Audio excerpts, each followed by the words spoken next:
ভালোবাসো সে কথা ভৈরবী বলেছে, আমি জানি এই বয়সে ভালোবাসা হওয়াটা খুবই স্বাভাবিক ব্যাপার। কিন্তু বিয়ে একটা আলাদা জিনিস। বিয়ে দুই পরিবারের মেলবন্ধন। আমাকে তোমার ঠিকানাটা দাও, আমি তোমার বাবা মায়ের সঙ্গে কথা বলবো। হ্যার মতন বড় লোকেদের পোলারা ঘরে থাকে না, এনাকে 5 স্টার হোটেল লাগে। আমরা তো ওখানেই আসি গিয়া। উনি 5 স্টার হোটেলেই থাকেন গিয়া, ঘরবাড়ি সব ওখানেই। ও তাহলে এই ব্যাপার, এখনো অবধি নিজের ঘর বাড়ি নেই আর বিয়ে করার স্বপ্ন দেখছে। বাস দাঁড়া, ঘর দিয়ে কি হবে স্যার? একা ছিলাম তাই দরকার পড়েনি কখনো। কলকাতার কোন এরিয়াতে ঘর চাই স্যার? কাল সকালের মধ্যেই একটা বড় বাংলো কিনে নিচ্ছি আপনার জন্য। ঘর মানে ইট পাথরে তৈরি কোন ইমারত নয়। ঘর মানে হলো একটা পরিবার। পয়সা দিয়ে সুখ স্বাচ্ছন্দ্য কেনা যায়, কিন্তু পরিবার সঙ্গে থাকলে ভালোবাসা পূর্ণতা পায়। আমার মনে হয় এগুলো পুরনো চিন্তা ভাবনা স্যার। আর বিয়ের পর এখন একসাথে কে থাকে বলুন? একেবারেই ভুল। সোনার থালায় খাবার খেয়েও অনেকেরই খিদে চিরতরে মরে যায়। রেশমের বিছানাতেও অনেকে নিদ্রাহীন রাত কাটায়। পয়সা কোনো কাজে আসে না। কেন জানো? আনন্দ ভাগ করার জন্য বা দুঃখ বোঝার জন্য কারুর পাশে থাকা দরকার, কোনো পরম সঙ্গীর।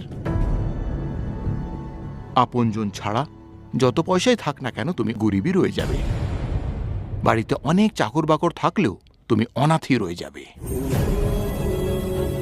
আর আমি নিজের মেয়েকে তোমার মতো অনাথের হাতে সঁপে দেব, এটা আমি হতে দেব না।